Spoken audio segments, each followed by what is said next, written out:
Hello and welcome to Blank Plate, a podcast for Swifties with an appetite. I'm Sara, and I used to be a little kid with glasses and a twin-size bed. I'm Laura, and I'm a mess, but I'm the mess that you wanted. We've got a blank plate, baby, and we'll write your name. That's why you know we don't pre-record that intro. Yeah. Oh my God. All right. Hello, listeners. Hello, listeners. Hello. Happy August.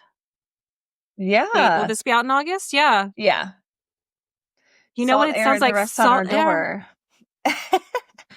Which, by the way, teaser, that's our next Patreon episode. So if you want to get into the love triangle of Betty, Augustine, and James, we'll be sharing that within the month of August. So yep. Join us on Patreon if you haven't already. Anyway, what's on our plates? Do you want to go first or should I? Sure. I am fresh off a trip of Vermont.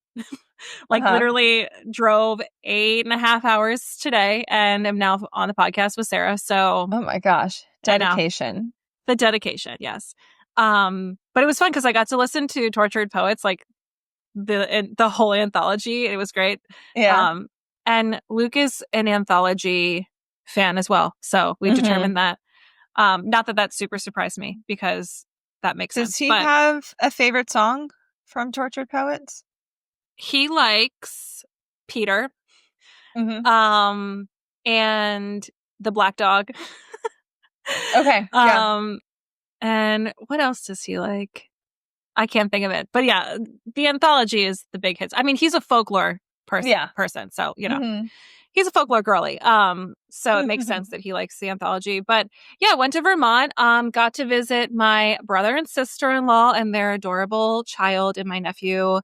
And definitely gave me baby fever because he is in such a cute little phase where he just like has a vocabulary that's blossoming and thinks everything is funny. And he's very agreeable. Like he's not like terrible twos. Although he's so sweet natured, it's hard to imagine him having terrible twos. How old is he? Obsessed with him. Let's see. He was born in October. So he's I'm going to get this wrong, Amy. So I'm sorry. He's 1 year and like 9 months. Okay. So yeah. Yeah. That makes sense. And okay. He was at Luke and I's wedding. Like that's I remember. Crazy. Yeah. He was just like a little weeks old. Yeah. A little nugget.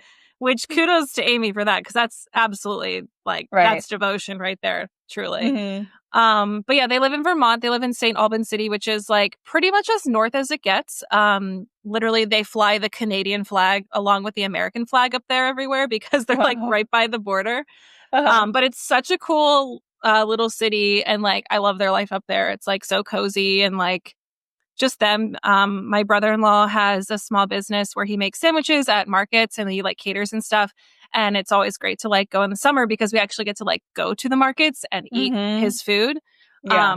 Because it's primarily a summer and like fall thing up there. They do have winter markets, but of course it's harder to get up there in winter. So, and since we have the summers off, Luke and I like to go up and have a very like calm, peaceful, not rush time up there. So it was great. We did a bunch of fun things and ate good food and got to see my nephew, and it was an amazing time. So no complaints besides the drive, which can't do anything about that. So it is what it is.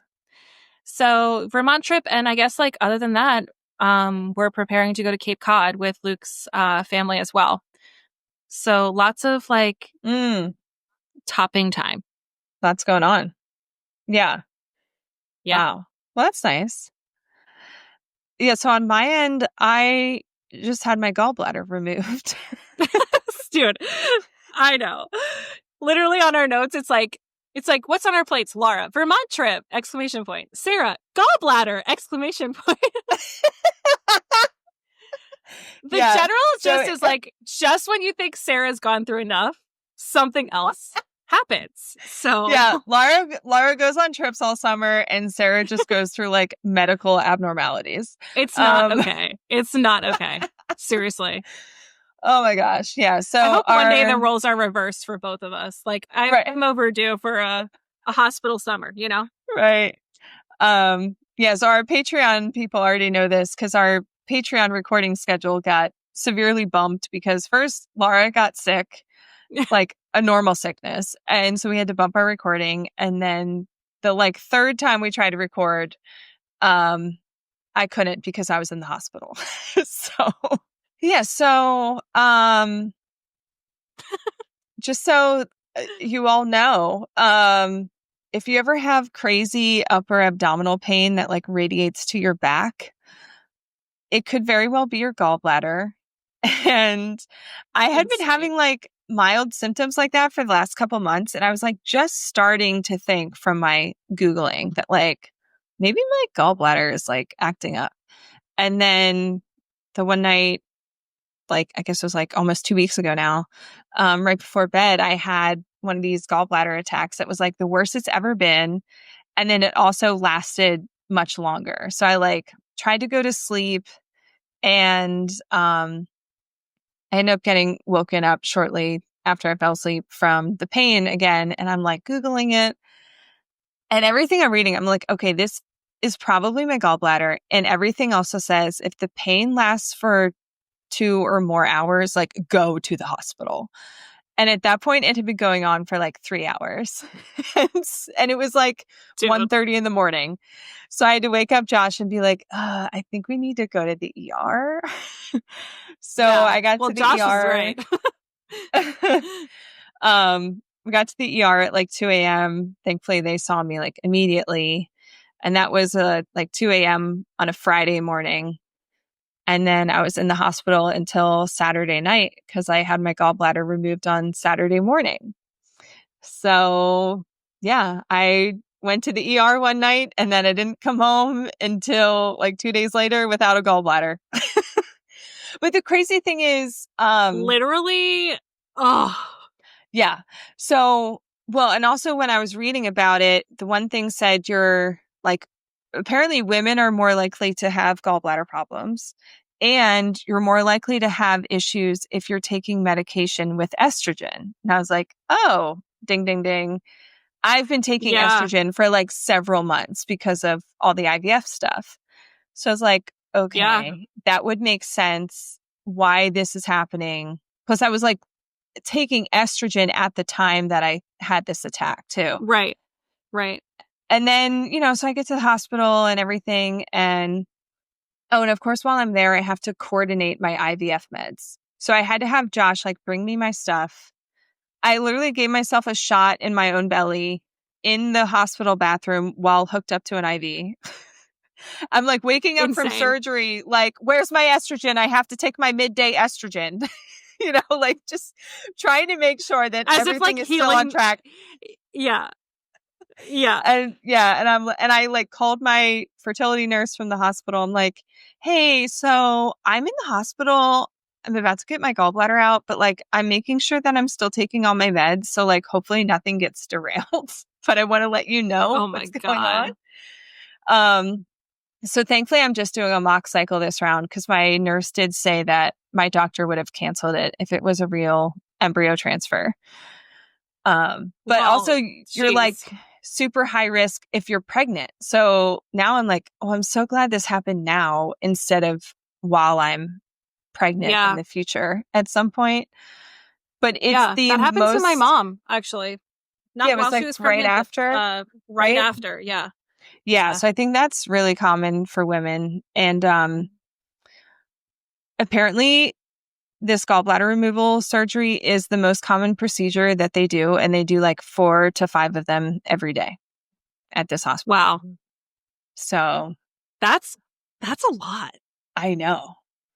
It is a lot. Ugh. I don't like that. I don't like that. It's crazy. But yeah, so that was an unexpected event that happened a couple weeks ago, and I'm still recovering a little bit, but recovering well. So I'm just hoping that my digestion doesn't change a ton because most people are totally fine without their gallbladder, but some people do have symptoms and like struggle to digest certain things. So, but you've been okay, right? Like nothing too really crazy. Well, that's and good. like it's common I'm only like I'm not even 2 weeks out yet from surgery. So it's totally normal to have a little bit of weirdness at this point because your body has to like acclimate to the new system, basically. Yeah. Yeah. So that's been my July. I hope that our next episode updates is you having some fun, you being like, I went to the beach and I played mini golf and that's it, period. Like nothing else. Okay. Nothing else. Seriously. I hope so. Oh my God. I have not had like full blown ice cream yet because it's like full fat stuff is something you can struggle to digest. So I haven't like dabbled in that fully yet. So if I can't eat ice cream, just like lock me up. I'm done. End it now. End it all. Yeah, seriously. Right. Not okay. That's not for your that's for your a bridge overall too happiness. Far. Yeah, that's too much. That's not okay. Oh my God. Well, I do have to say that we do have some fun Taylor updates. We have like a lot of little Taylor updates. Yeah, it's been kind of quiet on the whole front, but like there are little snippets happening each episode, which is fun. So first we had a photo of Taylor's gift to Selena Gomez for Selena's 34th birthday party, which was a homemade sourdough loaf in which she wrote by hand, "It's a loaf story." Which, like, of course, Taylor makes homemade sourdough because... Yeah, and it was beautiful, too. She did little, like, designs on the top of it. Yeah, all the, like, little cuttings and stuff. I forget what those are called. Yeah. But, yeah, I was like, no surprise there that Taylor not only makes, like, Pop-Tarts and baked treats, but also, like, knows how to make a sourdough loaf. Mm-hmm. She probably has, like, the world's best starter ever. Yeah, probably has a great name, too. Yeah. And I bet she, like, loves tending to it every day. Mm-hmm. So. Oh, it was so cute. I think she also gave her, in the basket, looked like there was, like, really nice olive oil and balsamic vinegar or something. Yeah, and then I saw, like, a Le Labo, like, fragrance, or maybe it was a candle or something. Probably a candle. I'd love to know what scent that is. I would love to Google that. Just to know what she, like, when Taylor picks out a candle, what would she go for? Right. Or like she and Selena are so close. Does she just know like, oh, this is Selena's favorite, you know? Right. Exactly. Who knows? Yeah. Because scent is so personal, you know? Yeah, truly. All right. So then we also got some like Travis updates. Yes.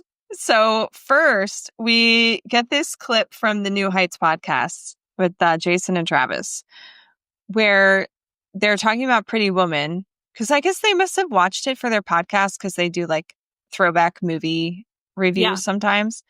And they were joking about how Pretty Woman is like kind of misogynistic. And Travis said, I think the only way to gauge it is to flip the script. I think we need to make Pretty Man. And we need to have a CEO billionaire woman be so high class that she doesn't know where she's going. And then Jason interrupts him and says, Travis, you're living Pretty Man right now. You are Pretty Man. You're living your own Julia Roberts straight down. And so, of course, by this point, Travis is like, they're both losing it because he's realizing basically the same moment as Jason, like, wait, I'm dating a billionaire CEO woman who's like probably doesn't know where she's going half the time. And Travis goes, I'm wearing nothing but a tie when Taylor comes home. Which, okay, like, when I heard this, I was like, is that an Easter egg? Is Travis the new, like, mule for Easter eggs for us? Because if there is a song called Pretty Man, I will lose it on TS12. Right. Like, how funny but, like, be? I could see that happening. But I don't think this is Travis like leaving an Easter egg. It's more like it has become an Easter egg if there ends up being a song called Pretty Man. Yeah. Especially if it mentions like wearing nothing but a tie. Yeah, it's so good. That would be so funny. Yes. Oh my God. And then like shortly after that, Taylor posted a Instagram story promoting Happy Gilmore 2, which Travis is is a featured, star in the movie. Haven't watched it yet. I did. But You did? Okay. It's goofy. It's fun. You know. Okay. It's Happy Gilmore too. I feel Travis like I'm is saving fun. it. I'm saving it for the beach because I'm sure like the chopping siblings will want to watch it. Yeah. But yeah, I look forward to watching it. But that's like kind of the first time she's promoted on Instagram Travis For specifically. Travis? Yeah. Probably. Like hasn't done it for Tight End University. She just like was there. Right. So yeah. Yeah. Cause she I think the only thing she's really posted about on her story, aside from like getting her master's back, is she did some kind of post for Selena. I don't think it was her birthday. Was it for her album? Maybe that I'm thinking of? It was for her album. And then this one for Travis. Yeah. But we also had Travis hard launching Taylor on his main Instagram feed. So good. This was insane. Okay. So he did a carousel of 13 photos, of course, on his Instagram. Yeah. And it said like, had fun in the off season, kept it 100 or whatever. But like the first photo is him and Taylor. Yep. And then there are several photos that Taylor is in, either just the two of them or them with like friends on a friend group trip or at a wedding or whatever. We have evidence that both of their lock screens on their phones are pictures of the two of them. Okay. Yep. And Austin Swift, Taylor's brother, has an appearance in 2 separate photos. Where they're obviously on like a woodsy adventure together. Like not with like, Jason. Oh, we were just at a party. It's like the Kelsey brothers are with Austin Swift in the wilderness. Crazy. I was thinking that was like Christmas, but that wouldn't make any sense because that wouldn't be off season. But yeah, they were like, they had like an axe or something, like they were going to chop down a tree in the woods. It's just insane that the Kelsey brothers are hanging out like with the Swifts. Like, and they obviously we know that. Yeah. Yeah, like what? Yeah. Also, this happened on Folklore's 5th birthday. So it was July 24th. So some people were saying, something about like the song Peace. Oh yeah. Now that I see your brother as my brother. Yeah. Yeah. Cute. You know, who knows? Yeah. But you know what I was thinking about is his caption. And I don't know if he did this on purpose, but he said like, had fun in the off season, kept it 100. Well, yeah. You know what is 100 is him and Taylor together. Yeah, because 87 and 13, baby. 13. Yeah. So is that like a cheeky little way of saying like, I was with Taylor a lot? Yeah, I think that's him basically saying like, look at all these cool things we were up to. It's giving anniversary post, honestly. It's giving like 2-year anniversary since we met, or like, because July 26th was the 2-year anniversary of the podcast clip where he says that he tried to give her a friendship bracelet. See? So it's giving anniversary is what it's giving. And there's so many good photos of just like her being so normal and so happy. And they look so happy together. Yeah. It's good. It's good stuff. Like I'm so happy for our girl. And like, what I hope this leads into is just like how they can be a little bit more open, like in supporting each other, like going to red carpets together, going to events together. Like this is just what we do. Like, you know, and we can share each other's stuff on social media. Like, you know, cause she hasn't really done any of that. Like, right. Like casual did she posting. Promote like normal people or anything on her Instagram story? Never. I don't think like, I can't remember. And like, that's a main feed post. Like that is a dedicated post to basically the two of them. And Taylor's hasn't really done anything for a significant other like that, or just been casual on Instagram for a very long time. Yeah. So. Well, and you know how I discovered this? Because I have alerts set up for when Travis posts on Instagram. The same way with Taylor, right? Yeah. Just in case. You never know. You never know. I like got this alert and I didn't think much of it, except it showed like the tiny little thumbnail of like that first picture. Yeah. And so I'm looking at my little notification. I'm like, is that him and Taylor? And I was right. I'm scrolling. I was just like, oh my God. Oh my God. Dude. These are the things that keep us going. Yeah, truly. And then finally, another thing that keeps us going is this rumor that Taylor filmed a music video in LA. Apparently, the background dancers could not hear the song. They were given a click track. So no one but Taylor really knew the song. Which, I think that's what she normally does. Yeah. I think anytime she's filming a video that the song's not out, no one hears it. Yeah. On set. This is obviously alleged and unverified. I mean, but it was from the same source that sort of exposed that she was filming a music video with Joey King. So yeah. So they were right about that. Yeah. So they could very well be right about this. Yeah. So that has us all wondering, like, is an announcement imminent for TS12? And the fact that there are dancers makes me think, are we getting glitter gel pen music? Because I'm sorry, we're not getting background dancers for folklore / I don't know. I mean, how could we not, though? Like, the next album has to be glitter gel pen. Because why would it be Evermore? Why would it be Tortured Poets? I know. Why? I know. It is, it is. She only has, like, good things to celebrate right now. Yeah, I don't see anything negative really coming her way besides the whole Blake Lively thing. Like, yeah. I'm sure her dad just had heart surgery, but that's a big deal. But thankfully, it came out of like a routine checkup and not like a heart attack or something. Yes, and like everything he had quintuple bypass surgery, which is crazy. Crazy. Yeah. Yeah. I mean, she's obviously written about her mother with cancer, so I mean, who knows? But it is like, I hope for all of us, we need a glitter gel pen album. We need it. Like, the world is so bad right now. Can we please get that? Like, that would be so amazing. And we're in such a drought for her music right now. We've been so spoiled and so fed for so long. Like, I'd be happy for anything, but that would be especially great. Speaking of, in terms of like songs, this is not a glitter gel pen song, but it definitely isn't a sad song. We're talking about Daddy, I Love Him today. So obviously from the Tortured Poets Department, originally released April 19th, 2024, written by Taylor Swift, but produced by the trifecta.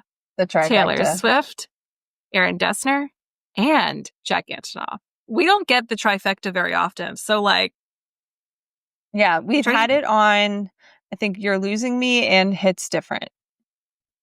So yeah, for sure. Like, this is but it's not a rare find. Yeah. It's always good though. Always. Yeah. So I think this is probably a fountain pen song. I agree. Yeah. No, it's not there. Quite glitter gel pen. It's definitely like a countrified fountain pen song. And it's cheeky. Yes, but not cheeky enough to be a glitter gel pen song. There's some pretty deep like things going on in this. So not fluffy. Sister song / related album. Why don't you go first? Okay, so I think of this song as like the grown-up version of Love Story. Because, well, for one thing, the lore of Love Story is that she was upset because her dad like wouldn't let her date someone. And so she was upset and she went to her bedroom and she wrote Love Story in like less than an hour when she was like 15. Yeah. Okay. So I feel like we know Taylor wrote this on her own. And this is like the grown-up version of her being mad that people like don't like who she's dating, right? So she like goes to her room and writes this song about it. Yeah. And it's like she doesn't need daddy's permission like she technically did in Love Story. Yeah. But in this song, she still wants his approval. You know, the quote, daddy, right? Yeah. Daddy. Yeah. Yeah. So I like say that. Love Story. I like that. I see the parallel for sure. I said I Knew You Were Trouble. Like, this is the aftermath / the public repercussions of like getting serious with the bad boy that you know is trouble. Like, he was chaos, he was revelry. Like, I knew you were trouble when you walked in. Like, yeah, kind of like what happens when you do lean into like getting with the guy who's trouble, and like kind of the repercussions of people's perspective of that, especially as a pop star. So I also almost said I can fix him, no really I can is sort of like a similar song, but I didn't want to choose something right off of the album. So Okay. Yeah. What did you say for related album? I said Fearless because, like I said, it feels like love story to me, but I feel like it has that wistful, like fairy tale cinematic romance vibe that we see in a lot of the Fearless album. Mm-hmm. So, and I feel like even the first time we listened to this, I thought like, oh, this could have been on Fearless. It's like obviously more mature, but this could be on Fearless. Yeah. I said Debut, which is like country. Right. Obviously. But like a grown-up take on like a childish thing that she would have said on that album. Like, she could have written the song, But Daddy, I Love Him in Debut and have a completely different song. Right. So it made me think of like the theme of kind of being childish / her like sort of young teenage, desires, but with a grown-up take, I guess. But I also definitely see Fearless. So yeah. I mean, both of them for sure. It's like from that era. So. Yeah. All right. What is it? Our personal associations with the song. So I remember us clocking the Little Mermaid quote, like when we were predicting our thoughts for Tortured Poets, when we basically just could only go off of the song titles. We clocked the fact that "But Daddy, I Love Him" is a quote that Ariel says to her father. And we were like, well, maybe like her voice is being taken away. And then like, she's like, something like that. Doesn't really have any associations with The Little Mermaid, but right. Yeah. And obviously us screaming at "I'm having his baby." Yeah. No, I'm not. She got us with that one. Screaming. Yeah. Like trolling us, like truly trolling us. Yeah. And I remember like this was kind of the first like upbeat one besides My Boy, but like I was like, okay, yeah. Like, yeah, all right. And even though it was country, you were like, I'm into it. Yeah, I liked it. Yeah. Yeah. So yeah, I would say like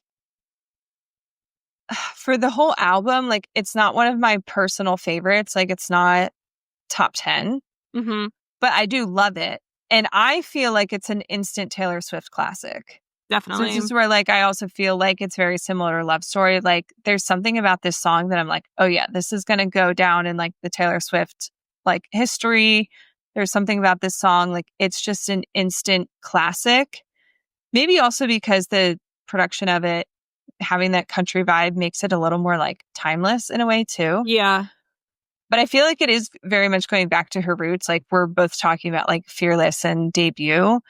Like there's something very early Taylor about it. And I feel like it is the Taylor Swift genre of music. It is. Yeah. Like I don't think anyone else could really write this song. This is a Taylor Swift song. Yeah. I agree. Cause like it's pop, but it's country. And like, even though it's a story of But Daddy, I Love Him, which is like a kind of classic like country concept of like a girl begging for like her father's approval, it is so much deeper than that. So I definitely could see it. And I do think this has that classic Taylor Swift sound that a lot of people wanted to emulate when they were like the CMTs were blowing her up. Do you know what I mean? Yeah. So yeah, I get it. Speaking of, it's not all that meets the eye. The folklore of this song is pretty crazy. So like, obviously I mentioned that the song title seemingly references 1989 Disney film The Little Mermaid, where Ariel gives up her voice to be with the one that she loved. There's like Shakespeare references, which is insane. But the overall theme, of course, is like Taylor's rebelling against the constant scrutiny of her personal life. Basically like Sarah and Hannah's being like this public criticism and the attitudes of people like controlling her as almost a parental figure, thinking that they know what's better for her than she does herself. Right. As a grown woman, which is insane. Yeah. And of course, like, you can widely interpret that as being like a fan reaction to Maddie Healy, which we'll talk about later in the episode. There was a lot of like discourse about like Taylor's relationship with Maddie early on. But the fact that people were so against it made her kind of like dig her heels in more. Yeah. But there's also blends of Travis in the song too, I would say. She's basically, which we'll get to. She's basically like clocking the fans. Like, she's saying like, I'm a human being and I have agency over my life. And you aren't entitled to tell me how to live my life. Yeah. So basically, like, are we daddy? Are we daddy? We're daddy. I think we're daddy. Yeah. Yeah. And it's like, this song has like sarcasm. It's angry. It's kind of like defiant. Like, it's literally teenage behavior. It's teenage petulance. Like, so the fact that she started the Tortured Poets set on the Eras tour with this song, felt like a real signal to the fans about her feelings. Like, I didn't just put this song on the album for you to hear it. Guess what? I'm starting the Tortured Poets set with this song. Like, listen to the words coming out of my mouth, you know? Are you listening? Are you listening? Yeah. Yeah. Yeah. It's okay. It's a real sort of like middle finger. Yeah. So we have to talk about this Hamlet parallel theory. And this comes from go in. Hannah on TikTok, which her like username on TikTok. Okay. Her username on TikTok is word_nerd222. So you can find her on TikTok. But we're going to link her videos where she talks about this. So just like Love Story is a retelling of Romeo and Juliet with a happier ending, she thinks that this song is a retelling of Hamlet, but with a happier ending for Ophelia. And allegedly, Taylor said, "But Daddy, I love him," to her own dad before writing Love Story. So again, bring it back to this being like the grown-up version of that song. We have the lyric in this song, "Protested too much," which is very similar to "The lady doth protest too much, methinks," from Hamlet. She mentions soliloquies in this song, which is very Shakespearean. And apparently, and like, I was not very familiar with Hamlet, so I had to do some like Spark Notes to like really understand the parallels here. Ophelia is considered to be like the quintessential mad woman, and they used to portray a mad woman in plays by having their clothing become like more and more disheveled, aka "Running with My Dress Unbuttoned" from this song. And in the Kate Winslet version of the movie, she plays Ophelia. Okay. She starts singing a song about like Happy St. Valentine's Day or whatever, which is a song that many scholars speculate is about Ophelia possibly being pregnant. AKA, I'm having his wild. Baby. Okay. Speaking of wild, Hamlet is described as wild, AKA her wild boy in the song. And at the end, Ophelia takes her own life because she can't deal with the pressures from her like father and brother and other people about her romantic life. So rather than that tragic ending, this song is like Ophelia deciding like, I'm doing it anyway. I don't care what you say. Right. And then here's the other kicker. Yeah. Joe Alwyn will be starring in an upcoming adaptation of Hamlet. And he was cast for that back in 2022. So that could mean that Hamlet is just like on her brain. Because if she knew Joe was going to be 100%. In an adaptation, then maybe she's like, you know, re-upping her knowledge on Hamlet. And then that's just like rolling around in that brain of hers, you know? So something to consider. Who knows? Love it. There's always more than meets the eye when it comes to Taylor's music, which is why the fans eat it up like us. So, I think that's super fascinating. All right, let's get to it. Here is verse 1. I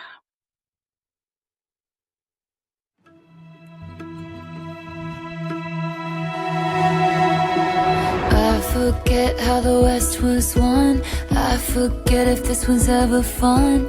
I just learned these people only raise you to cage you. Sarah's and Hannah's in the Sunday best, clutching their pearls, sighing what a mess.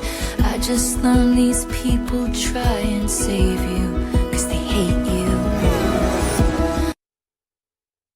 This song is such a classic. You're so right. It's so good. Okay. Instant classic. All right. So I forget how the West was won. Holy moly, like where do you start? The westward expansion of the US was like the West was won is a saying that said like about westward expansion when the US was like basically exploring the western part of colonializing the western part of our country. So like winning the West for Taylor would mean like gaining a devoted fandom and like how much work and sweat that cost her. So like she forgot how hard it was to win the West or to win over these fans, right? Yeah. And the westward expansion of the US was like terribly violent. So it's like people often forget that the reality of that when talking about it. Right. The cost of it. Right. Winning the West could also be seen as Kanye West, because West is capitalized, as what it would be for westward expansion. But okay, winning the fans back after the Kanye West of it all. But also, like, is she referring to Kansas here? Because Kansas is in the West. I guess that's possible. Yeah. And then she says, I forget if this was ever fun. So, like what you were saying about how much work and sweat it cost her to gain her fandom. It's like, sometimes when she's in the thick of it, I'm sure she's like, wait, do I even like this anymore? You know? So. Yeah, like the crown is stained, kind of. Like, was this ever worth it? Is it, there's a dark side to it, I just learned these people only raise you to cage you. Okay, so these people is definitely the fans. They grew up with her, and by a lot of some people's accounts, they feel entitled to have opinions about her life choices and tear her life down because of it. So like the fans will just raise you up to keep you for themselves. And they want you to when you live according to their rules. Yeah, like there's a sense of ownership over her a lot to like from the fans. Like they want her to do exactly what they want from her. And anytime she does something that's not exactly what they want, then they feel like jilted. Like, something that they were entitled to didn't appear, Right. And we know that like only raise you to cage you, which is like raising her up to the pedestal to cage you, like to keep you contained. We've heard her use cage a lot, obviously. So here's this snippet from Guilty as Sin. My boredom's bone deep. This cage was once just fine. Which is like cage, we often think of like her relationship with Joe, but like think about the fact that maybe she stayed in that cage because like she felt that the fans would also disapprove if she were to end it. Yeah, like she felt trapped there. Okay. I think like, so Guilty as Sin is definitely like a relationship cage, like maybe feeling like she can't leave the cage because of like the scrutiny she would receive. But also this one from Who's Afraid of Little Me is definitely a shout out to the fans / her leadership. So Caged me, and then you called me crazy. Great song. Yeah. We also have this one from So It Goes. Gold cage hostage to my feelings. And this one from This Is Me Trying. They told me all of my cages were mental, so I got wasted like all my potential. So good. Yeah. Yeah. Yeah, she loves a cage. She does love a cage. She loves that metaphor. And I'm sure she does feel caged. Yeah, I bet. Definitely. So then we've got Sarah's and Hannah's in their Sunday best. And I just got to defend myself. She spells Sarah's with an H, and that is not I was going to say, this is not your type of Sarah, okay? No. This is Sarah with an H. Get it right. Yeah. Which, by the way, both of those names are Christian names. So these are like good Christian women. Yeah. So. Yep. We know exactly who she's talking about when she says that. Yeah. So these good Christian women are clutching their pearls, sighing, "What a mess." So they are like disapproving of this relationship with Maddie Healy. Yeah. And like feigning morality. Yeah. Basically saying like, oh, what a mess. Like, what is she thinking? Like, they know what's best for her when, yeah.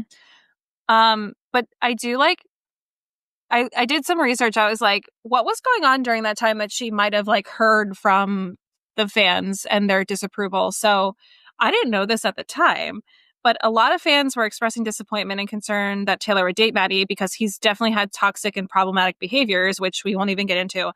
But some fans launched the hashtag Speak Up Now campaign, which called on Taylor to address Maddie's behavior and concerns of her fan base that she would be with him. Yeah, they wrote like a letter to Taylor, which is so toxic. It's like, yeah, I don't know. It's like, you guys, you can have your opinions, but you don't need to write letters to Taylor. Like, that's like, you've gone too far. Like, you can have your opinions, but she's an adult. Okay. Right. And although Taylor didn't like publicly address the backlash, she did announce a collaboration with Ice Spice, which a lot of people like knew that she was the subject of a racist remark that Maddie Healy had said on a radio show. So some people interpreted that of like Taylor's way to address the controversy and kind of like smooth it over in a way. I don't know how I feel about that per se, but she has a weird coincidence if it wasn't meant to be somewhat like that. Yeah. But even if it's not to like make amends, I feel like her collabing with Ice Spice is a way to say, hey, Ice Spice was the one who was like the subject of a racist remark by Maddie Healy, and she's collaborating with me. So like, so it's good. We're good. Yeah. Like, she doesn't have beef with me. Yeah. You know? It is, I mean, I don't know if Taylor saw the Speak Now campaign that was happening, but I'm sure that Tree Payne has. So, and I'm sure that Tree Payne has said like, hey, listen, like, we're going to have to like strategically address this. What do you want to do?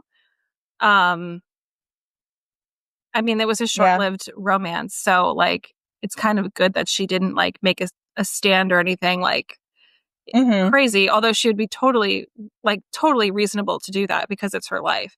But I do like that she calls out the fans basically in this because I just learned these people try to save you, which is another Christian reference for the good Christian women because they hate you.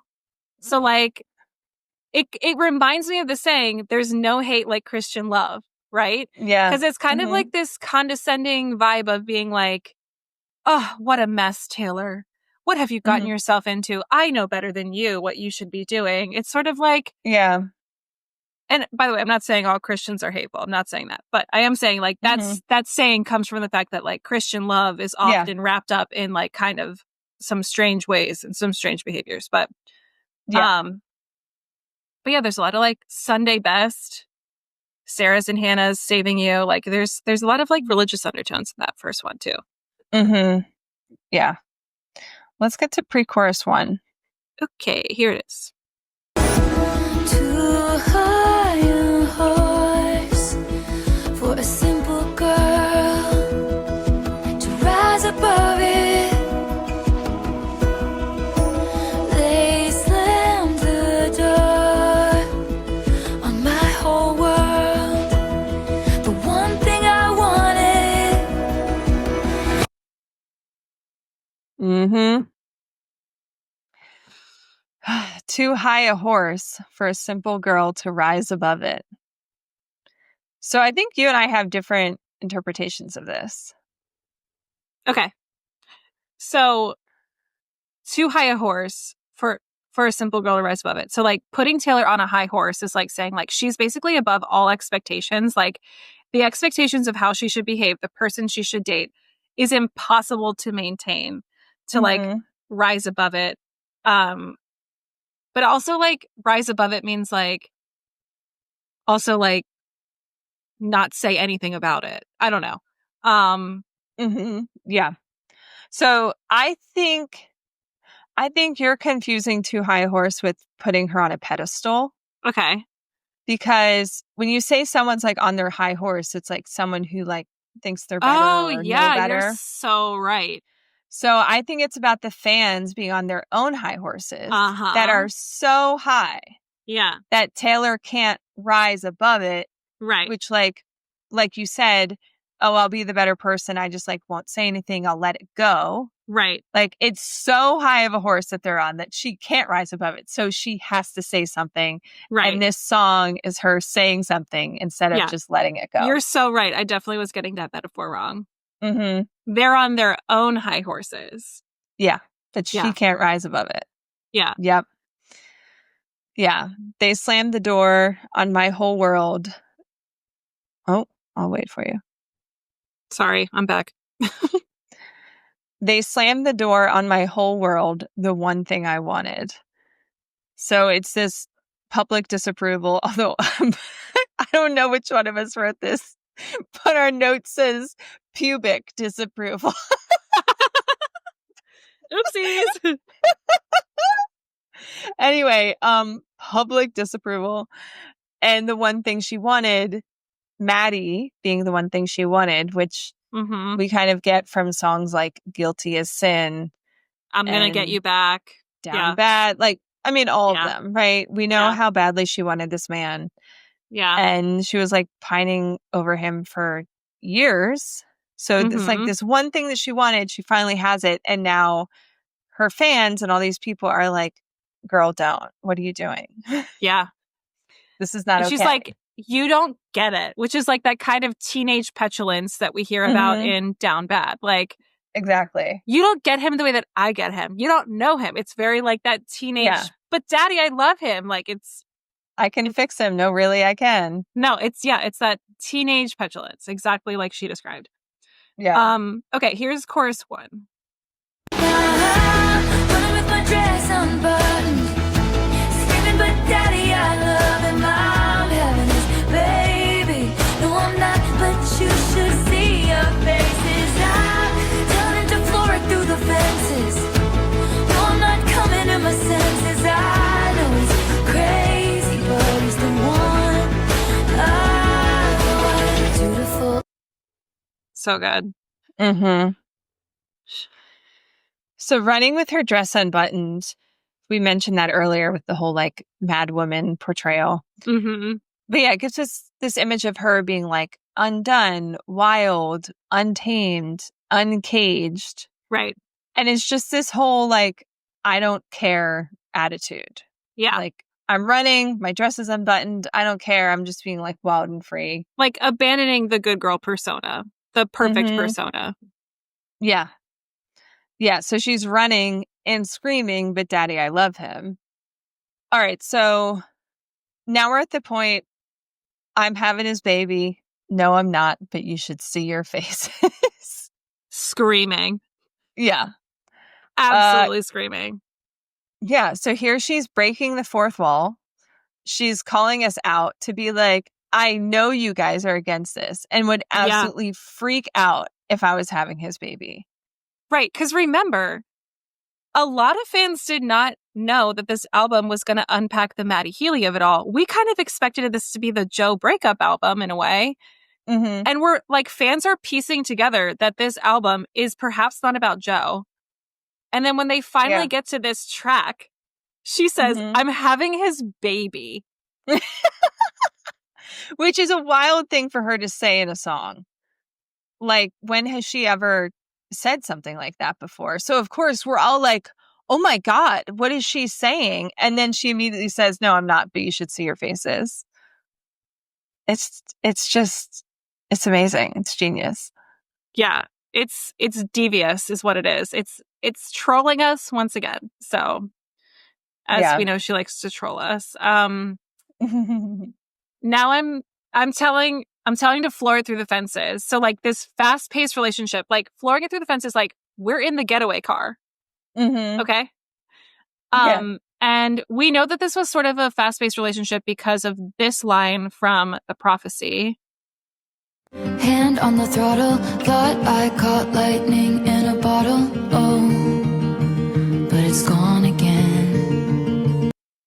So like Taylor finally thought that she caught lightning in a bottle, like this flash in the pan moment, you know, like this fast-paced relationship that moves like hot and heavy and chaotic and crazy. She's telling to floor through the fences, like, come on, babe, we're in the getaway car. Let's run away together. Like very Romeo and Juliet in a way too. Yeah. And she says, no, I'm not coming to my senses. I know he's crazy, but he's the one I want. And bringing us back to Hamlet, in the play, Hamlet pretends to be crazy. That's part of the plot line. But also, I feel like this is a classic Taylor line where she kind of flips the meaning a little bit, because she says, no, I'm not coming to my senses, which implies that she's crazy. Right. But then she says, I know he's crazy, but he's the one I want. So she's acknowledging that like they're both crazy. Right. And where did we hear that before? In the Tortured Poets department. Yeah. So here it is. Everyone we know understands why it's meant to be. 'Cause we're crazy. Yeah. Yeah. Oh my gosh. This album is just like, yeah. It tells a story. Anyone who doesn't understand is like missing out. We're getting a new season of our favorite show in this album. Okay. And I love that she weaves so many words as like clues to other songs, like signal, signal, signal, signal. I mean, like that's what Swifties do, is we like piece this together. Yeah. But what's crazy is that like the word crazy was exaggerated so much in that line. It's like, I know he's crazy is a direct call out. That is a direct association with the song Tortured Poets Department. So far we know this is definitely about Maddie. This is definitely like, I don't care what the public thinks. I'm running with my dress unbuttoned. I'm uncaged. I'm free. I don't care what you think about me. Floor through the fences, babe. We're running away. And then we get to verse 2. So. Dutiful daughter, all my plans were laid. Tendrils tucked into a woven braid. Growing up precocious sometimes means not growing up at all. He was chaos, he was revelry. Bedroom eyes like a remedy. Soon enough, the elders had convened down at the city hall. Stay away from her. The saboteurs protested too much. Lord knows the words we never heard. Just screeching tires of true love. All right. Yeah. Dutiful daughter, all my plans were laid. I feel like this is such a reference to Taylor always trying to be a good girl and like do what's right. Yes. And in this song, she's basically saying like, screw it, I'm done. Yeah. I'm done. Like I tried to like lay out my plans, but it didn't work. Yeah. And I'm just done. You know? Also, like, kind of like no room for rebellion because, like, my plans are laid. I know exactly what I'm doing 2 years from now. I know exactly what type of person I should be dating. Like, this sort of like public persona is like laid out for her to fulfill, if that makes sense. Because then when she says tendrils tucked into a woven braid, it's like her tendrils are her wild and curly hair, like tied back and tamed down. Like, you know what I mean? Like, and we know that she's used braids in the summer of 2022, which is like, we're always like, what's up with that baby braid? What's going on there? But then she uses braids in LOML for a different purpose, which here that is. I'm combing through the braids of lies. I'll never leave, never mind. Which, like, if you have any doubt that Taylor is a good lyricist, just listen to LOML. Anyway. Seriously.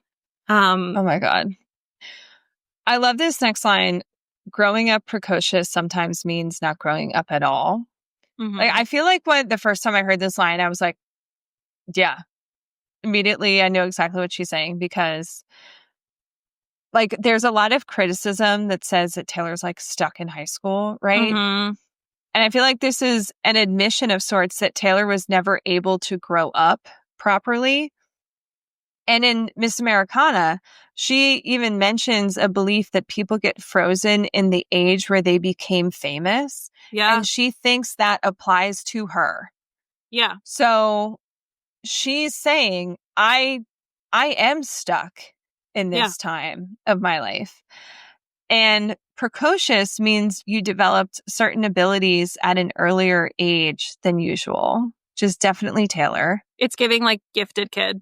Yeah. Yeah. So growing up precocious sometimes means not growing up at all. So it also is like a reference to what we keep saying about Down Bad, which is this. Everything comes out, teenage petulance. Fuck it if I can't have him. So yeah, like she's saying, at heart, like I am still just a child, like begging for what I want. Yep. And then she also talks about being precocious in I Hate It Here. She says, I read about it in a book when I was a precocious child. Right. So, yeah, I think this hits deep for Taylor. Yeah. She is kind of frozen in the past compared to other people, which makes a lot of sense. I think that makes total sense. And Taylor's often used high school as a grade or metaphor, but like I'm sure she does still feel like that's the best metaphor she can make because she's still kind of there.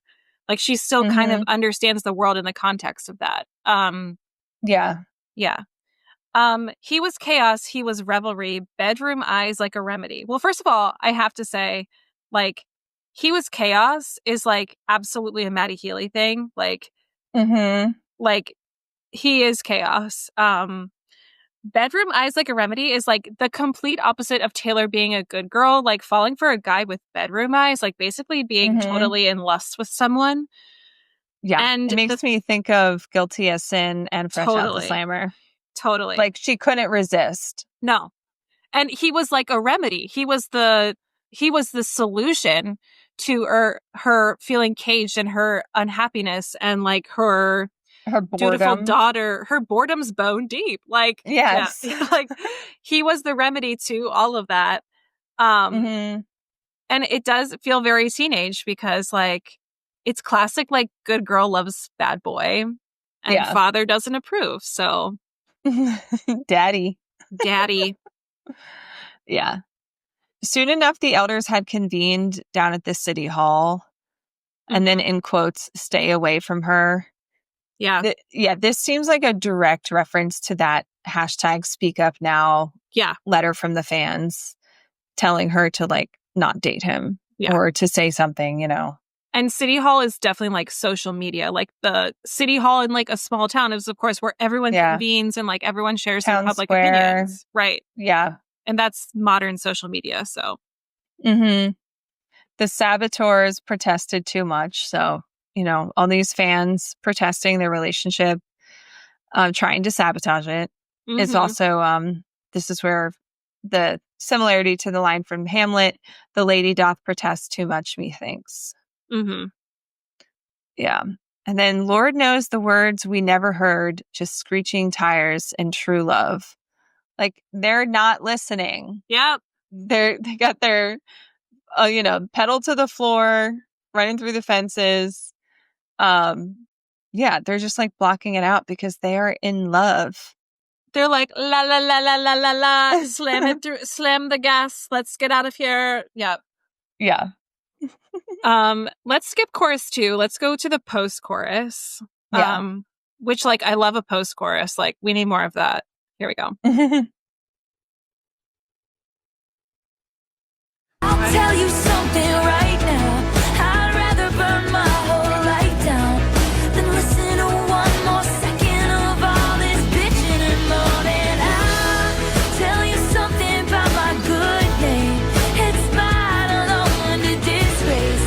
I don't cater to all these vipers dressed in empath's clothing.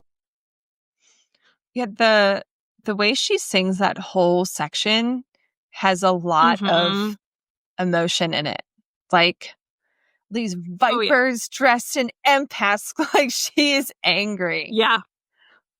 She's mad. Mom's mad. Yeah. Mom's mad. Yeah. Uh-huh. Like, the fact that she literally says, I'll tell you something right now. Like, she's mad. She's like, she's going to ground us. She's grounding the fans. She's saying, go in the corner and think about what you did. Okay? Yeah. She'd rather Mommy burn and Daddy her are whole getting life divorced. down. Yeah. Daddy meaning us. Mommy is mother. So. Right. Yeah. Yeah, I'd rather burn my whole life down. Yeah. Yeah. Yeah, she's just talking like directly to us here.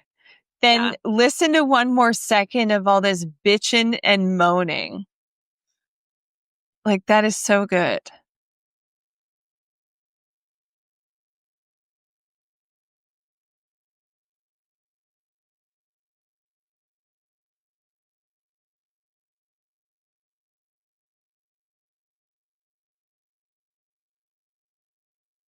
I'm so sorry. I'm back.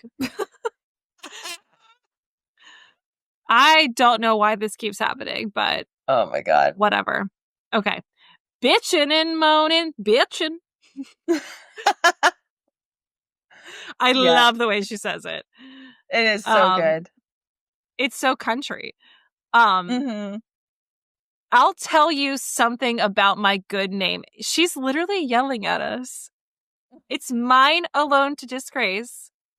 Like, she's not letting people decide who she is. And also, like, I think this was your note, but Maddie's reputation is not her reputation either, which is so true. Well, and also that makes me think about, like, the whole reputation thing that happened with Kanye, where, like, she's saying this time, like, you don't get to decide who I am or what my reputation is. Like, I'm not listening to you. I'm not falling for it this time. Yeah. No. Yeah. Like, it's mine alone to disgrace. Yeah. Nobody else. And I might damn well please myself and do it. I might tear it all down. Yeah. And then, like you said, I don't cater to all these vipers dressed in empath's clothing. Oh, what a great line. So good. Bars, honestly. So a viper is a snake. But like vipers are like kind of like sneaky and they're toxic. So, and they're preying on her. Like, vipers are these snakes, which, like, she's been called a snake herself, but she's calling fans like these sneakily toxic fans that follow her around and prey on her demise. Dressed in empath's clothing is like fans who project the image of like empathy and concern, but like they're just wearing clothing. It's not who they actually are. Yeah. It's like the same as trying to save you because they hate you. Yeah. Also, like, I wondered if this was a play on words of Emperor's clothing. Do you know the folk story of like Emperor's clothing? How he like basically like walked around naked and everyone's like, isn't the Emperor's clothing so beautiful? And someone's like, he's not wearing any clothing. Anyway. Do you know that folk story? I was thinking of like The Emperor's New Groove, I think. Which also I feel like I always get that confused with like Jesus and like the Technicolor trench coat or whatever. Joseph. Dude, there's a disconnect there because like Prince of Egypt and Joseph, I would watch at the same time, and like the stories of those two would blend together. So like that, I get it. Yeah. But yeah, there's some kind of weird mix up in my brain with all of those. There's definitely a folk story about emperor's clothing where like basically someone lies to the emperor and says like, oh, this is the most beautiful like suit or vest ever, like you must wear it, and it's just nothing. So he's wearing like his underwear around, but he thinks like, oh, well, everyone's telling me that it's good, so I'm going to wear it. And then everyone in the crowd is like, oh, the emperor's clothing is so beautiful. And everyone's like, well, what are you wearing? You're not wearing anything. So it's basically like a farce. Okay. I don't know. I don't know if that's actually what she meant, but like empath's clothing made me think of emperor's clothing. Mm-hmm. Anyway. I don't know. Maybe. I don't know. All right, let's do the bridge. Bridge. Here we go. God save the most judgmental creeps who say they want what's best for me, sanctimoniously performing soliloquies I'll never see, thinking it can change the beat of my heart when he touches me and counteract the chemistry and undo the destiny.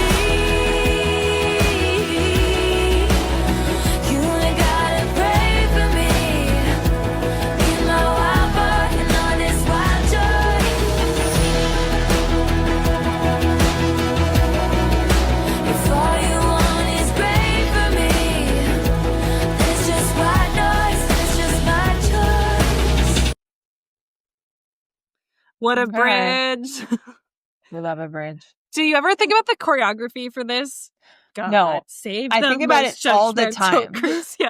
There's something so satisfying about it. Like it scratches an itch in my brain. I know.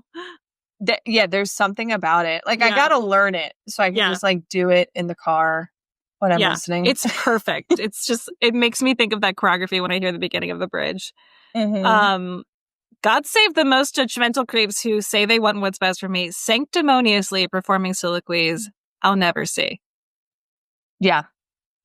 So I think this is her saying like, God save them. Yeah. Like they're trying to save me, but she's saying, God save them. The judgmental creeps who say they want what's best for me. Like these people in their Sunday best who think that I need to be saved, but actually they need to be saved. Yeah. You know? Yep. The sanctimonious thing is like these fans that think they know better than her. Like sanctimonious is like basically saying like you're above like too high a horse. Yeah, exactly. Mm-hmm. Yeah, like these people are she's not listening. She's not listening. I'll never see all of it. Like I don't want to see it. I know that you're talking and you're yapping and like God save you because like I'm not listening. Yeah. Yeah.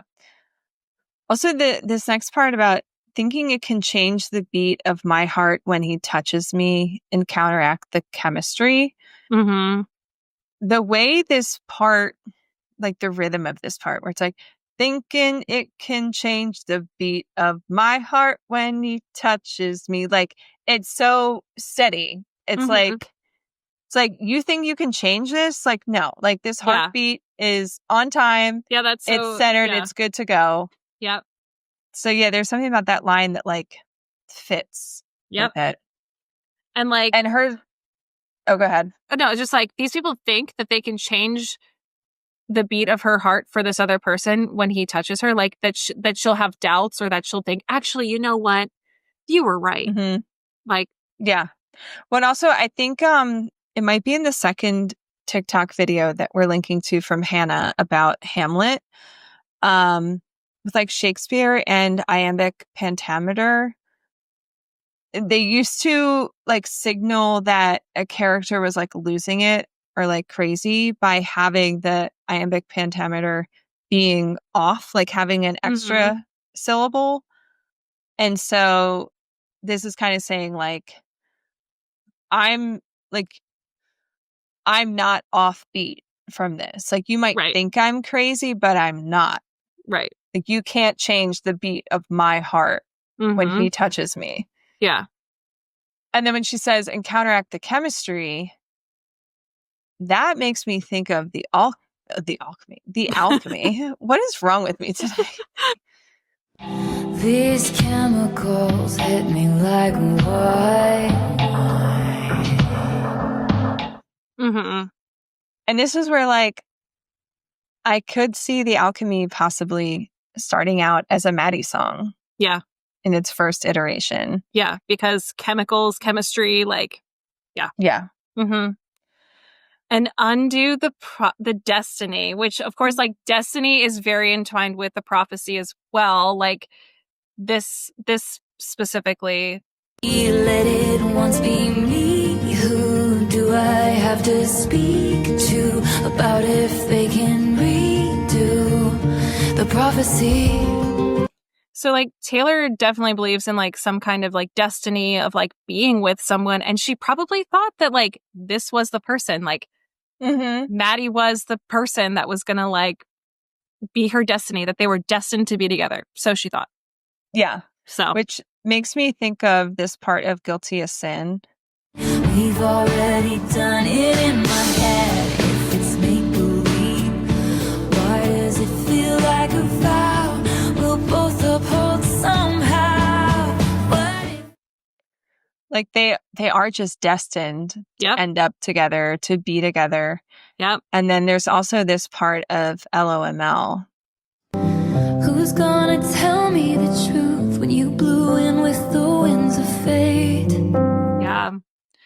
Fate, destiny, like, Taylor definitely thought, like, this was it. Like, the prophecy is, like, for me to finally be with this person, and I found him, and yeah. Which is why I could see the alchemy starting out as a song about Maddie, like, when she was in the thick of it or whatever. And then once she's out of it and with Travis, looking back at that song and being like, whoa, like, I was Delulu. Yeah. Like, this is the actual thing. Yeah. And, like, kind of reworking it. But that's just a theory. We have no idea. Who knows? You can listen to our episode about that if you wish. I'll link it in the show notes. You ain't got to pray for me and my wild boy and all this wild joy. So, like, before, she referred to this character as crazy and chaos. And then we have wild boy. So, like, that's a difference. And later, wild boy is used in a different context. So, like, this could be the first sort of inkling about, like, someone else. But I like you had said on this, like, I don't think it's Travis quite yet. But it's definitely a different choice. Yeah. Yeah, I don't know. I mean, but does she not say wild earlier? Maybe not. No, chaos, revelry. But then, like, in the last chorus, she's me and my wild boy and all this wild joy. Anyway. Okay. If all you want is gray for me. Gray is so loaded. Okay. like gray is boring. First of all, we know that she felt caged. But also, like, sadness. So we know that Gray is basically Joe and her relationship with Joe based off of a couple songs, but this one specifically from So Long London. And I'm just getting color back into my face. I'm just mad as hell 'cause I loved this place for so. Yeah. So getting color back into her face, so she was like gray, because in You're Losing Me, she mentions this. My face was gray, but you wouldn't admit that we were sick. Yeah. Yeah. Yeah, that, if all you want is gray for me. And I it seems like it's also like a nod to the fans who are upset that she's with Maddie Healy and they wish she was still with Joe. Yeah. Yeah.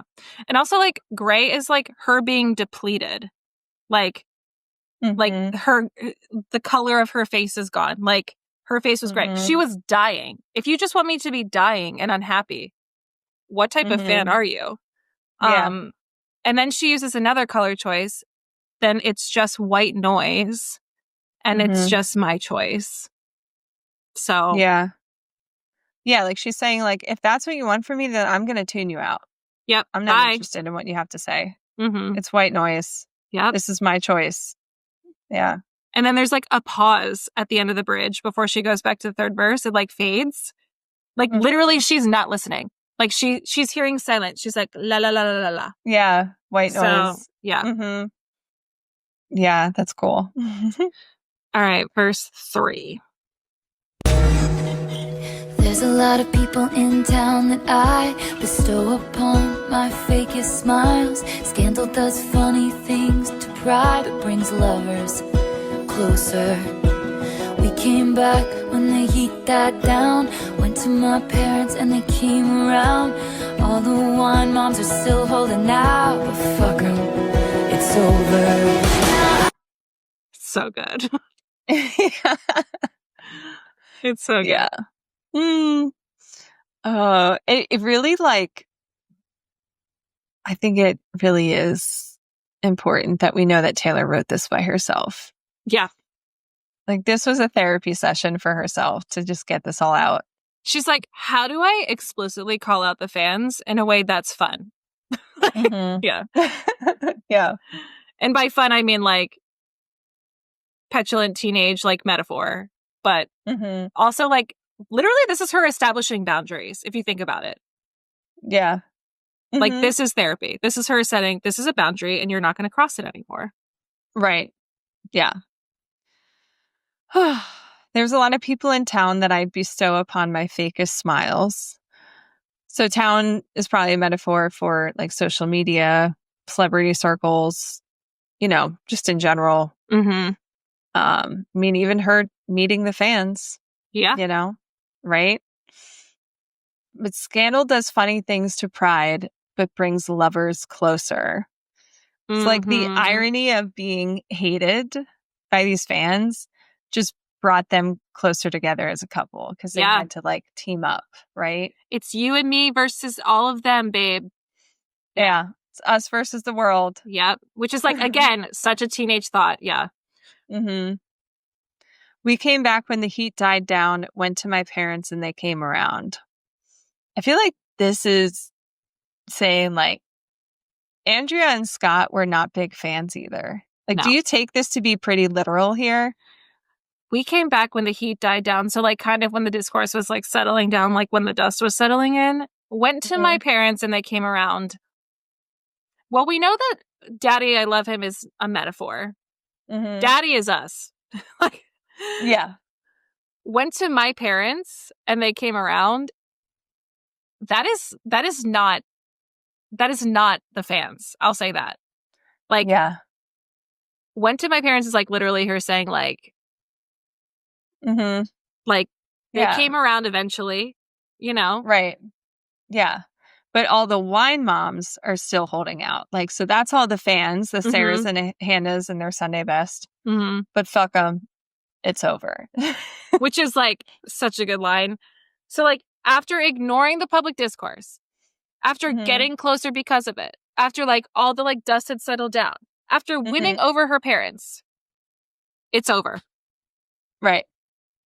Yeah. So I feel like you could read that as like, all these wine moms are still holding out, but fuck them. It's over. Like, this whole thing is over. Like, go away. I'm done. Like, just the fight alone. is over. Like, my parents came around. But I think, especially because of the next chorus that we get and the way that we interpret this song, it means like, but fuck them now. Like, it's over anyway. Right. It ended. So, whatever. Fuck middle finger. Yeah. I think, you could say like screw it, it's over and like we're progressing on, but we don't take it that way. We take it as something else. So like let's listen to chorus 3 and we'll unpack that. Dancing in my dress in the sun, and even my daddy just loves it. Mom is lady, and oh my god, you should see your face this time. Doesn't it give some perspective? I know you can't come to the wedding. I know he's crazy, but he's the one I love. Okay. I love this. Okay. Now I'm dancing in my dress in the sun. So she went from running with her dress unbuttoned to dancing in her dress in the sun. Mm-hmm. So she's now dancing instead of running, and she's no longer unbuttoned. She doesn't have to feel like crazy in this situation, right? Mm-hmm. Even my daddy just loves him. Like, I'm sorry, but this to me could be like, because I remember the first few times I was listening to this song, I assumed it was all about Maddie. Yeah. And then at one point it clicked. And I think this might have been the line that even my daddy just loves him, because it is so obvious how much Taylor's entire family, but especially her dad, loves Travis. Yeah. Okay. So this feels like a shift. Like if we're interpreting it correctly, her saying it's over means she and Maddie are done, right? So now this next chorus is about her being with Travis. Yeah. And also dancing in the sun is like her being public and open with like how she's feeling, and like basically being like, I'm being totally open and honest. Like there's no shields, there's no secrets. There's just like, even my daddy just loves him. And also daddy isn't capitalized, which is like interesting, like in terms of like a difference. I'm his lady, and oh my God, you should see your faces. Is that's the clue for me. So it's like all chorus 1 and chorus 2 is I'm having his baby, basically. I'm his lady is a direct Travis call out, because like he's literally said that Taylor is his lady. He said, that's my girl, that's my lady on Bussin' with the Boys. But that was recorded in June of 2024. So that was after the album came out. But for all we know, he has referred to Taylor as his lady privately many times, right? That could just be a thing. Like he's like, you're my lady, you know? And so her saying, I'm his lady, and oh my God, you should see your faces. Like it so perfectly illustrates the way we have, as the fans, have like freaked out about their relationship. Like she doesn't need to be having his baby to get a reaction from us. Like just the fact that they're together is crazy to us. But this time it's positive. So it's like, you should see your faces. Like you guys are so crazy about this too. Yeah. You know, because like it's two sides of the same coin, but I'm sure she realizes that like to have people be this happy about who I'm dating is not really any better than people having the opposite opinion. Right, because in the next verse, she says, time, doesn't it give some perspective? It's literally her like kind of reflecting, being like, the fans' reaction in comparison, crazy. Crazy. Yeah. I also think that it's like that hindsight is 2020 once you get out of like that toxic thing, that she's realizing that what she was doing before was kind of like cuckoo bananas. Yeah. Which, I mean, she said that this whole thing was a mutual manic phase with Maddie. Yep. So time, doesn't it give some perspective? Like looking back at the whole previous part of this song, the majority of the song about screaming, but daddy, I love him, about Maddie Healy. And now she's with Travis. And it's like, wow, doesn't like just a little time will give you some perspective about what my life is, you know? Yeah. And I also love that, like, it's also like a lesson learned too, because it's like, doesn't give some perspective. No, you can't come to the wedding, no matter how excited and happy you are for me. Like, your original reaction, the dissension that you had, you're not invited. Because like now that we're on board, she has not forgotten how much like turmoil we as the fan base has caused. Like, we don't get a wedding invite. Like, she's saying, like, let me live my life. This is private. You don't get to have an opinion, like, good or bad. Like, I'm sure she's so glad that people love Travis the way that we do. Right. But at the same time, it's like, of having the fans turn on her that much, she's like, no, you can't come to the wedding. You can be happy for me, but you don't have the right or claim to like think you're part of this relationship or have a say in this relationship. So I was also thinking that her saying, I'm dancing in my dress in the sun, and even my daddy just loves him. You could kind of even think of the sun shining on her as being like the fans, like positive. The positive glow of like, yes, yeah. Like the sun is shining again. Like everyone's happy. Everyone's happy for me. Yeah. Mm-hmm. True. It's true. Yeah. I know he's crazy, but he's the one I want. Yeah. And I feel like this still works because Travis is definitely like his own brand of wild and crazy. Oh, 100%. Yeah. Like he is a wild boy with wild joy, which we love about him. Which let's listen to that in post-chorus and outro. I'll tell you something right now. You ain't gotta pray for me. Be my wild boy and all this wild joy. She was revelry.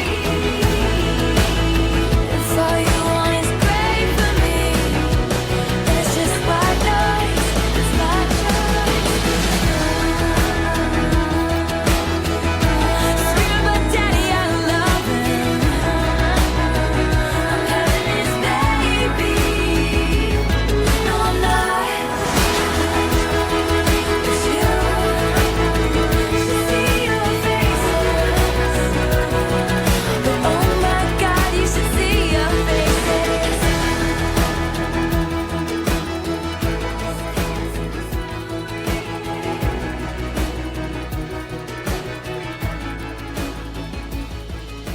So Yeah. good. Yeah. Okay. I love this part. I love the outro. The way that she sings, I'll tell you something right now. You ain't gotta pray for me. She sings it here with a laugh. Like it's very different from because she sings that earlier in the song. Yeah. When she's like talking about Maddie, so we think. Yeah. So, but the way she sings it here is so different. There's like this laugh. It's like, you don't got to pray for me. Like she's saying like, I'm good. You can hear her smile when she sings. Yeah. Yeah. You can hear her smile. She's laughing. She's saying like, I am so good. You don't got to pray for me. Trust me. Don't worry about me. Yep. I am good. Me and my wild boy and all of this wild joy. Which like Travis definitely has wild joy. That's 100%. Yeah. And wild joy only came into the song in this like Travis section, right? I don't think she said wild joy earlier. Yeah, she says wild joy in no, she does say it in the bridge. Okay. Yeah. But like there's something about the idea of it being flipped to Travis that you're like, absolutely.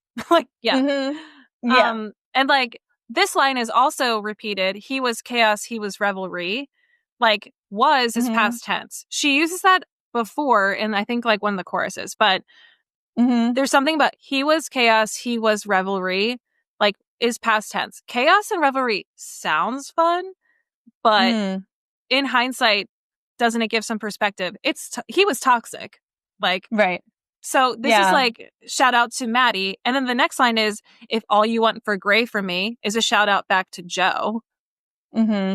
It's well, basically also the like way she sings, back. He was chaos, he was revelry in this section. It's more of like background vocals. Yeah. So it kind of feels like a thought, like she's saying like, I'll tell you something right now. You ain't got to pray for me. And then it's like this thought comes in like he was chaos, he was revelry. Right. Right. You know? Yeah. Yeah. It's like an inner dialogue that we hear. Right. Yeah. And then also the fact that she ends with, you should see your faces. And she says it twice. But oh my God, you should see your faces. And that's how the song ends. She's like, dude, you guys are crazy. You're insane. You're insane. Yeah. Which we acknowledge. We own it. We have a Taylor Swift podcast. And we are crazy. And like, listen, there's a healthy kind of crazy. And then there's like toxic ownership and like weird, like, I don't know, like feeling like you own any part of anyone's life. Like there has to be a line. So yeah, that's why when sometimes we get like these really off the wall comments, which by the way, guys, if you don't follow us on social media, if you're like a rational person, like if you dig through some of the comments on TikTok and Instagram, people have very strong opinions. Okay. Yeah. But it's always like wrapped up in this weird, angry, bitter, like sort of tone. And that's what Taylor has to deal with these people who like feel like they understand her life when they have no idea of it. So yeah, you need to calm down. You need to calm down in our comment section and in Taylor's life in general. Like, let her live. Yeah. Okay. I know I say this as a host of a Taylor Swift podcast, but it's like there are levels, you know? Yeah. We can be rational and be like, this is perhaps a problematic person, but like, just like any friend who's dating a toxic person, you just have to trust them that they'll figure it out. Right. So you gotta trust her. Yeah. She will get to where she needs to be. She's good. And look at her. She's good. Yeah. I mean, what a country vibe. Like, this is the song that I was like, oh, like, debut's gonna be fun to listen to because I'm just not a country fan in general. Like, I'll give it a listen. It's not that I hate country. It's just not what I prefer to listen to. But like, if there are songs like this on debut, oh, I'm stoked. Like, absolutely. I'm so pumped for debut Taylor's version. I know. It's going to be whenever so fun. She releases it. I think it's going to win most improved. It's going to be good. Yeah. It's going to be so good. Absolutely. All right. Favorite lyric and rating. My favorite lyric is this. I don't cater to all these vipers dressed in empaths clothing. It's basically the thesis of the song, if you think about it. Like, I don't cater to these people who sanctimoniously think they can tell me how to live my life. Right. And also, I love the way that she sings vipers. Vipers. It's like, yeah. Yeah. Yeah. And so we agree on our rating. We both give it an 8.5 out of 10. Yeah. Which, like, the rating is always hard because it's, like, always on a Taylor scale, but, like, 8.5 felt right to me, so. Yeah. All right. And then this is my favorite lyric. All the wine moms are still holding out, but fuck 'em. It's over. What a build. It's so good. Yeah. I love it. Also, this song is one of the longest or the longest on the whole album, I think. Yeah, it's over 5 minutes, which is a lengthy one. Yeah. There's a lot to it. I mean, she has like a post chorus. She has like 3 choruses and an outro and like, there's a bridge. She had a lot to say. Okay. That fountain pen. Out. Okay. That fountain pen was working, honey. Yeah. All right. How about this song as a recipe? What did you say? I said fried chicken with spicy honey butter. Doesn't that sound delicious? Okay. Yeah. So this is from John Legend, like the musician, who's married to Chrissy Teigen, who is a cookbook author of, I think, a couple cookbooks. Yeah, she has a few. So I just thought, like, it kind of has that, like, American Southern comfort food, kind of like naughty, guilty pleasure. Like, fried chicken is just, like, it's just, like, so buttery and delicious and, like, fried and sort of, like, something that, I don't know, it's just, like, comfortable. But then spicy honey butter, like, is sweet and spicy, which is kind of, like, the way that Taylor performs this song is, like, she's spicy because she's mad. Yeah. But also, like, there's a sweetness to it because, like, now I'm dancing in the sun, you know, like, there's a little bit of both to it. So I just really wanted to have, like, a Southern country-ish sort of recipe for this. So yeah, this is sort of what I came up with. Yeah. Yeah. And that kind of inspired me. And I know you would love this recipe, Laura. I said it's a ham and noodle casserole. Because I think it's something you would bring to a church potluck for all the Saras and Hannahs. And it's like comfort food. Like, not for you, Laura, because you hate ham. But I hate ham. If anyone doesn't know what Sarah's talking about, I hate ham. Okay. Yeah. Hate it. So it's comfort food. And I feel like this song is kind of like Taylor Swift comfort food. Like what we were talking about with it feeling very classic Taylor, kind of retro. And it feels like a retro recipe the way this feels like kind of like a retro Taylor Swift song. So 100%. I found a recipe for this ham and noodle casserole on southernliving.com. So we'll link to both. A casserole is definitely an all-American dish. Also, like, wait, have you heard the theory that like the millennial version of a casserole dish is basically a rice bowl? I could see that. I mean, isn't it like when you actually think about it, you're like, oh yeah, like all my like pins are like and Mediterranean and that's so bowl. Funny.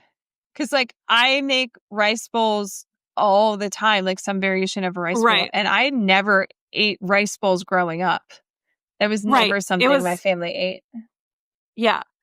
And like, I'm not saying we're not Midwestern, so like we're not a casserole like culture over here, but like we definitely had casseroles as kids. Like, oh yeah, I loved a tuna noodle casserole when I was younger.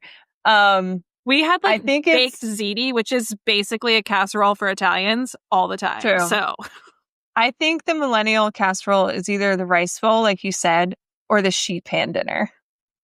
Yeah. Yeah. That's true. Yeah. And oftentimes the sheet pan dinner is a rice bowl. So it's like stuff you put on rice in a bowl. Put on the rice. Yeah. It's so funny. Because like we need to have a casserole renaissance, honestly. So I would totally eat a casserole. I love it. It's so easy. Then you can stick it in the fridge, reheat it. Like what's not to like here? Besides like the carbs, but the carbs and the cheese, the like cream of any Midwesterners soup or whatever. Want to share their like favorite casserole dishes? Yeah. Midwesterners chime in, please. Yeah. All right. Well, we got to get out of here. We got to go. Sign out. We got to go. All right, here we go. We got to go. Thanks so much for joining us. If you want to support the pod, give us a follow on Instagram and TikTok. We're at Blank Plate Pod. And check us out on YouTube if you're not already subscribed. You can see our faces there. Oh my God, you should see our faces. Yeah. You can check out our website at blankplatepodcast.com. You can send us an email at blankplatepod@gmail.com. And you can leave us a voicemail or text us at 717-382-8313. If you're enchanted by what we're doing here, support us on Patreon. We mentioned that we're doing August and the Love Triangle breakdown. This is linked in our show notes, or you can go there directly at patreon.com/blankplatepodcast. And our most recent episode was for Bejeweled. So we will include a little teaser clip of that at the end of this episode. So stay tuned after this little outro. And until next time, we had the time of our lives with you. And you know, it's time to go. So bye. Bye. In the shoes I gave you as a present. Okay. Yeah. First, I just have to say, there's this thing called the shoe theory. Which is prevalent on TikTok. Basically, like, gifting someone shoes is a bad omen. And apparently this goes back to Chinese folklore. I don't know. It's considered like bad luck or a bad omen. Ending to the lead of will lead into like this relationship to end. So if someone gives you shoes, your relationship will not last. It's kind of based on the idea that the shoes will enable the recipient to walk out of the relationship, implying a breakup. Okay. So in the shoes I gave you as a present, basically saying like, and you're walking out on me. So yeah.